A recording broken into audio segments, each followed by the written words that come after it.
Hey, what's going on, guys? Welcome to part 4 of Age Nice White Dragon Pinkreaper, checking out the Galactic Overlord and the entire set here. So next card we're going to be talking about is Inzektor Crossbow Zektaro. No, it's Zektaro. Zektaro? Okay. Zektaro.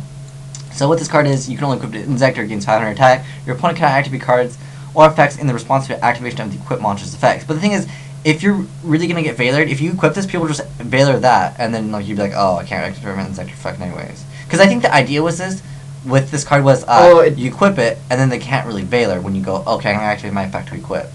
You know what I mean? Do you see what I'm saying? Yeah, I mean, I will say, though, I have waited for someone to call F on their cards before, but yeah, like, honestly, when I'm playing Inzektors and I have Valor, it's just ditch Valor right away. Yeah, because they wouldn't just summon it without anything. But yeah, that's it for this card. I don't think it's great. I mean, yeah, it gets 500, but can't activate any cards or effects. Yeah, not so great. Because if they're going to Valor, they're going to Valor anyways. Yeah. Oh, XYZ unit. I pulled this card. It gains... I pulled this an ultimate, in fact. You can equip to only an XYZ. It gains attack equal to its rank times 200. If the equipped monster you control would detach XYZ material to activate this effect, you can detach this card as one of the XYZ material. So, unfortunately, if this card worked with Logia, like, if you could detach both, like... Put two of them on Logia. Yeah, if this counted as two of the cards, then this card would be, like, broken. Like, oh, I totally... No. It'd be so unfair. I totally put this on Shockmaster, so I can use Shockmaster's effect 4 times. Yeah, but legitimately, this card, it's not so great at the moment, but perhaps later on, there'll be some card that will make this I'm trying to think, like, what could you put this on that it would be... Wait, Zenmain's is 3, so it'd become 20... No, it's 1,500, so it would become 2,100. Actually, that's not too bad. 2,100 and an extra Zenmain's? That's actually not really bad. Good, yeah. Okay, so this card's good with Zenmain's, perhaps. But, yeah. Okay, next card up. That wacky man. This card's name is amazing. I like the picture. I think isn't that Tempest Magician? I think so, yeah. I think it's Tempest Magician, so banish What's with the cats in the background? That's what I'm wondering about.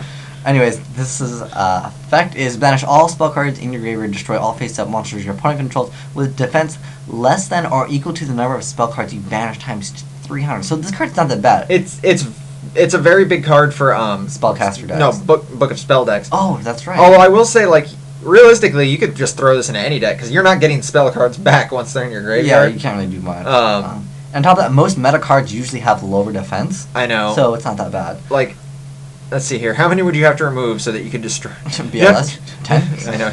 But like... No, it would be well, it'd actually be 8. No, 9, actually. 9? Because how much defense does BLS have? 25? Oh, I forgot it's defense. Yeah. Yeah, 25. I was thinking like... So yeah, you need 9 because you'd have to do 2,700, but, I mean... It's an okay card. If you're running like, let's say if you're running triple duality and then also triple MST, and you've got heavy and reborn and all that. Like maybe it's an okay. But really, card. it's for Book of Spells decks because those put so many spells in the graveyard. Yeah. Next up, which is a set. Not everything's still not even out yet. So yeah. So hold on to that card. It might be good later on.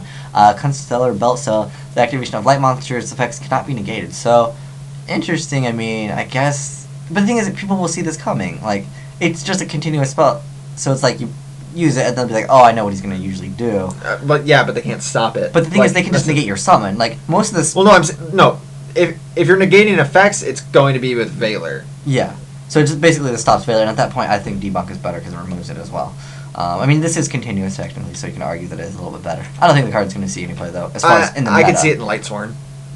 That's probably the only thing I could see it in. But everyone's running bottomless now. That's at least how I feel. Anyways, next card up we're going to be talking about is Storm. So destroy all spell cards and traps you control, then destroy as many spell trap cards your opponent controls as possible, up to the number of your own cards that you destroyed. I guess Dark Coffin, I guess. That's but this card's not quick play. If this card was quick play, I would understand. Because if you go like set a whole bunch and then they set a whole bunch and you just chain it, it'd be like, okay, you know, because your opponent wouldn't expect that. But at the end of the day... you'd have to be destroying all your own cards. Yeah, at the end of the day, I don't think it's that great.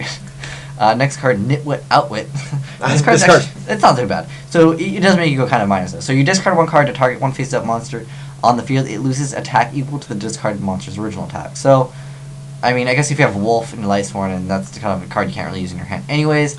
But who runs traps in Lightsworn? Yeah, exactly. I don't know. It's not a bad card, but it's just too minus. And at the end of the day, I feel like Deep Prison just would be better. I mean, if they're attacking you, just Deep Prison. Mirror Force is just overall better. You don't have to go minus. You could even run Magic Cylinder. Yeah. And next card, Gamma Shura. I didn't actually see this card. It's an interesting card. Look at the artwork. I'm trying to think what cards those are. I can't. Do you know what these cards are? Oh, let me see here. I think they're goblins, but I don't know which ones. Oh, those are all really early early set monsters. I can already tell. I can't remember. I don't know what they are though. Anyway, so let's check this card out. So when a defense position monster you control is targeted for an attack. Wait, I think that's Spear Cretin.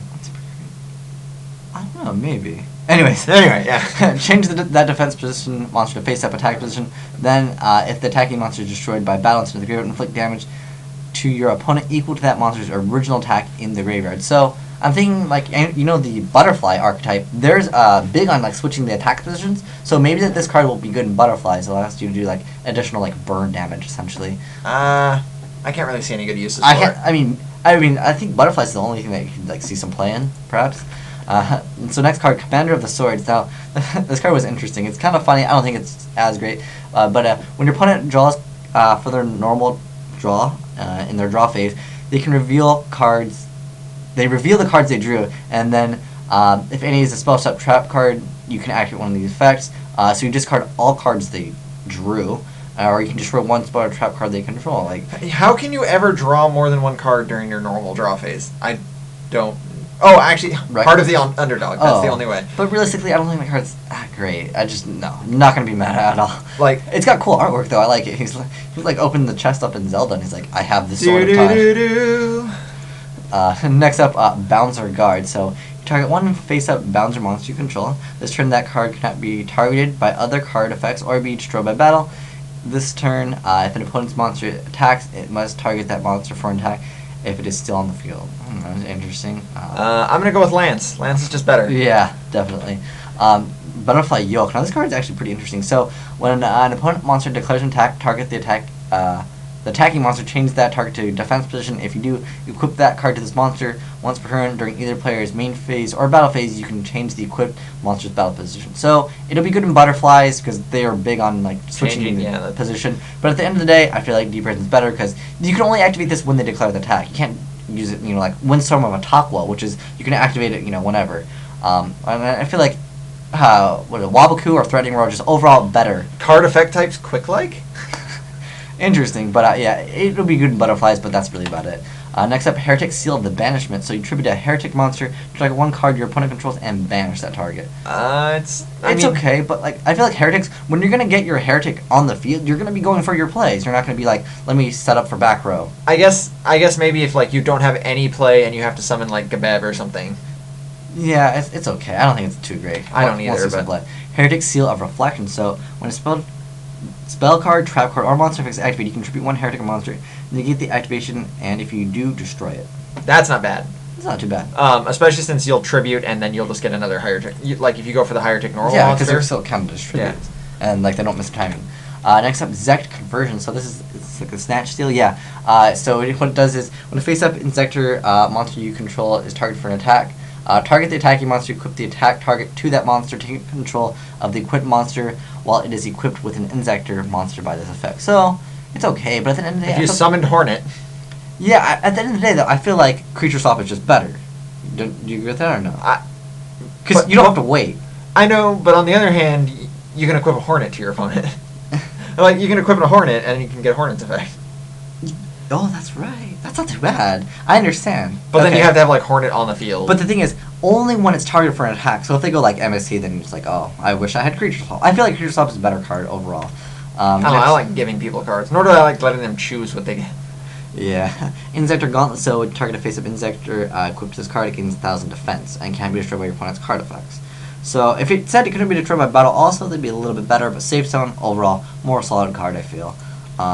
Yeah. Next up, Return. Well, I mean, no, there's no Inzektors with good defense, never mind. Yeah. Well, Dragonfly actually has 18, which is interesting, but I wouldn't want to set it. Pumping that to 28, I guess, wouldn't be too bad. Yeah. When your opponent adds cards from their graveyard to their hand, they must shuffle one of those cards into their deck. They must shuffles. Is that even like proper? I think that's just a spelling error on the wiki, on the wiki's.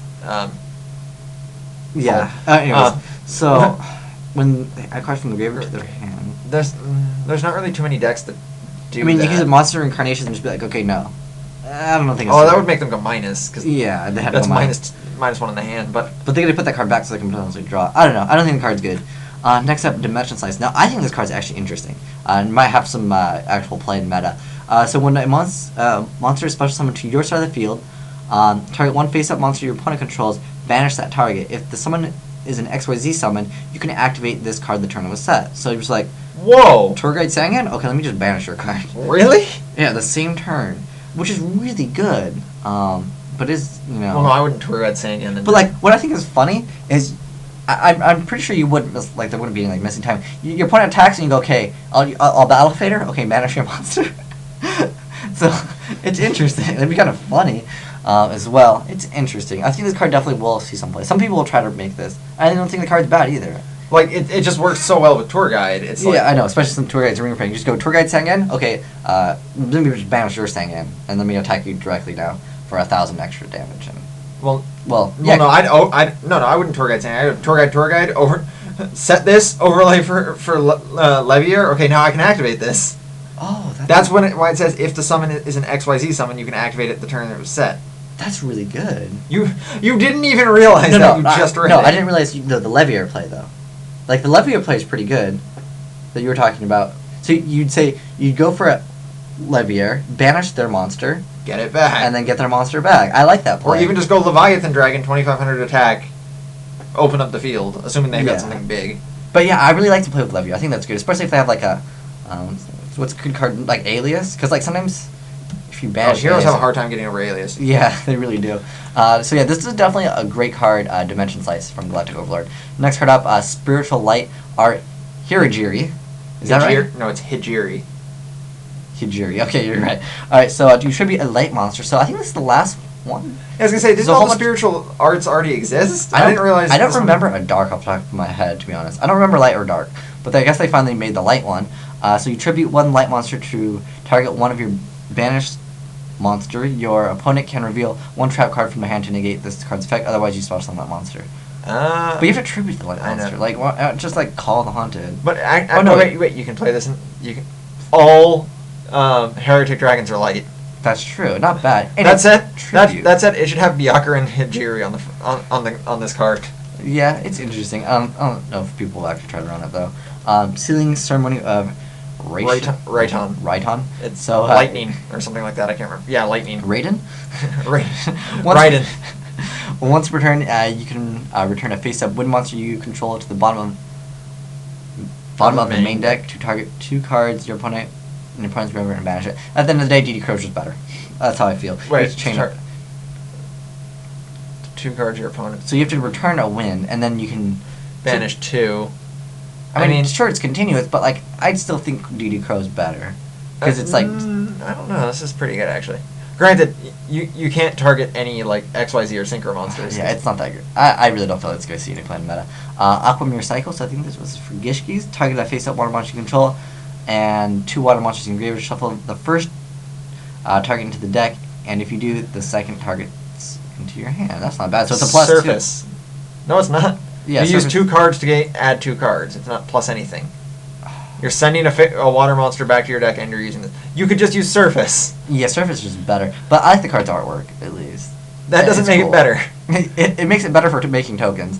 But anyways, the last card we're going to talk about in this episode is going to be Double Payback. So activate only when you take 1,000 or more damage from your opponent's card effect. Place 1 payback counter on this card. Every 1,000 damage you took during the end phase of your opponent's next turn, destroy this card. And if you do, inflict 2,000 to your damage for each payback counter on this card. So it's like anti-burn.